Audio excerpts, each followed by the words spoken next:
네, 오늘 특별한 게스트 상호야 채널의 저희 상호 형 맞습니다. Pakai apa tuh bahasa Korea bahasa? Terserah. Campuran. boleh. Ayo. 오케이. 상호 형, perkenalkan diri 한번 해주세요. Halo semuanya, nama aku Sango. Aku sekarang punya channel juga, nama Sangoya. Kita senyum dulu.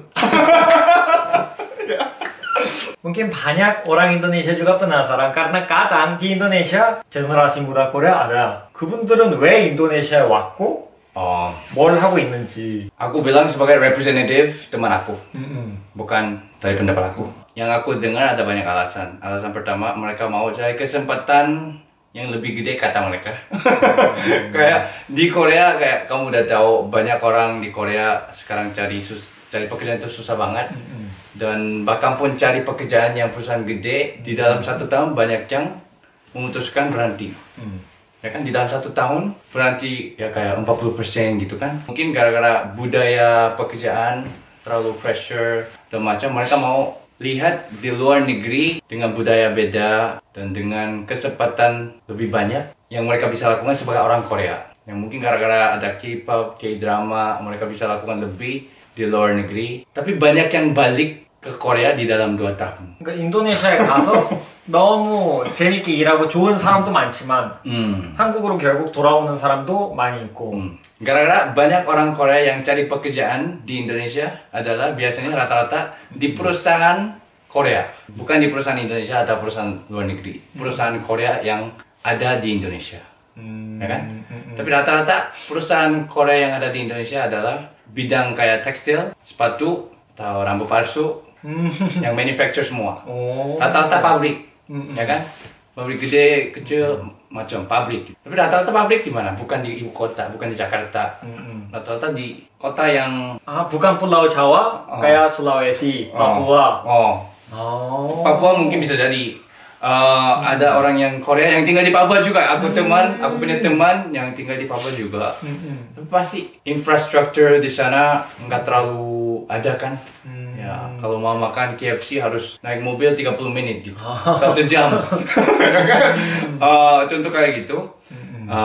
Nanti mereka jadi kesepian. Ya, mereka mau punya pacar, mereka mau nikah masa depan, bahkan pun cari duit banyak, tapi susah emosi. Kata mereka, nanti balik ke Korea gara-gara jadi depresi. Katanya ada sebuah program yang membantu mengirim generasi muda Korea ke Indonesia. Aku masuk salah satu program kayak gitu. Program itu kan yang mendukung dari pemerintah Korea, kasih gratis untuk membantu tidur, makan, pendidikan, semua gratis. Semua mendukung dari pemerintah Korea. Selama 10 bulan aku masuk program ini, belajar di Bandung dulu, makanya aku bekerja di Bandung akhirnya. Tapi waktu selama 10 bulan aku belajar bahasa Indo, jujur banget aku nggak terlalu belajar banyak waktu itu untuk bahasa Indonesia. Aku belajar jauh lebih sambil nongkrong sama teman-teman. 8 jam sehari belajar bahasa Indonesia doang, nggak bisa masuk semua ke otak. Cuma belajar dasar gitu, tapi ya sambil ngomong aku lebih cepat belajar gitu. Setelah program itu bekerja di perusahaan, aku bekerja di perusahaan Indonesia, bukan di perusahaan Korea. Alasan itu aku bisa belajar lebih cepat bahasa Indo. 그러면 인도네시아 회사에 적응을 해야 되는데 kan di situ pasti ada budaya kantor Indonesia juga. 어땠어? Lebih gampang adaptasi.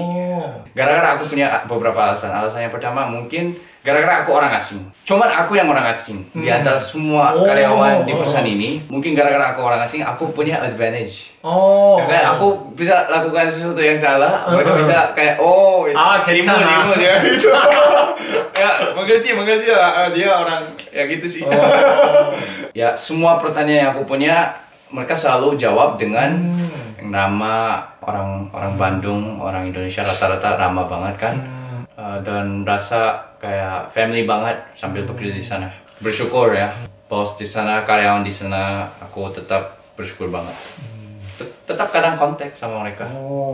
Generasi muda Korea pergi ke Indonesia. Dan dari pengalaman saya dan mungkin Hyung juga mikir sama. Ada orang Korea yang jatuh cinta sama Indonesia, tapi ya sejujurnya ada yang kembali ke Korea juga ada kan. Aku jatuh cinta banget. Yang balik ada beberapa alasan. Alasan yang pertama, tetap Pak kampung mereka tinggal lumayan lama, nggak bisa mengadaptasi makanan. Ya, katanya ada banyak minyak dan goreng semua. Ada orang yang punya masalah sama kesehatan dan nggak bisa mengatasi, nanti balik. 음식이 사실 가장 중요한 거고 sejujurnya ada juga orang Indonesia yang datang ke Korea tetapi gara-gara seleranya beda jadinya ya kangen Indonesia. Dan budaya minuman di dalam perusahaan juga. Paksa minum, bahkan susah, nggak bisa ambil semua tapi tetap minum, nanti besok bangun tetap jam 8 bekerja tapi itu susah. Nanti ada teman yang masalah sama kesehatan. 술을 너무 많이 마셔서? 그런 경우도 있구나. Aku pernah bikin konten tentang itu sebelumnya.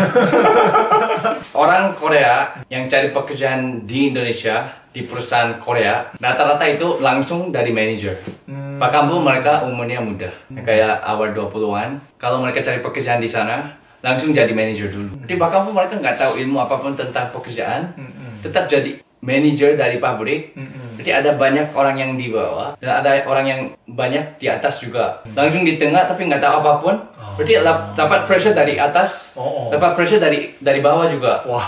Dan yang di tengah harus bilang kamu bisa lakukan ini. Tapi dia nggak tahu apapun dan mereka tahu yang dia nggak tahu apapun. Berarti mereka nggak respect dia, mereka pasti nggak respect dia juga.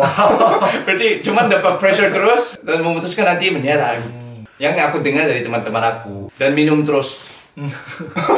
사실 일하면 좀 한국인들은 특히 센시티브하니까 하루스냐 berhasil, bulan ini harusnya dapat ini, 무조건 해야 돼, 할 수 있어. Ya, nggak cari solusi tapi bilang ya kamu harus lakukan gitu kan. Wajib gitu. Ada teman aku yang dapat gaji 60 juta sebulan. 오, 진짜 많이 받는 거. Banyak banget dengan umur 20-an dapat 60 jutaan. Tapi dia tetap menyerah juga di dalam 1 tahun. Gara-gara gini minum. Ya. Aku juga pernah dapat izin pekerjaan dari perusahaan Korea juga. Cuman aku bahkan pun gaji kayak 7 kali lebih gede. Aku menolak. Memutuskan tetap ke perusahaan Indonesia gara-gara aku ke Indonesia bukan untuk gaji tapi untuk mau belajar banget tentang budaya dan bahasa Indonesia.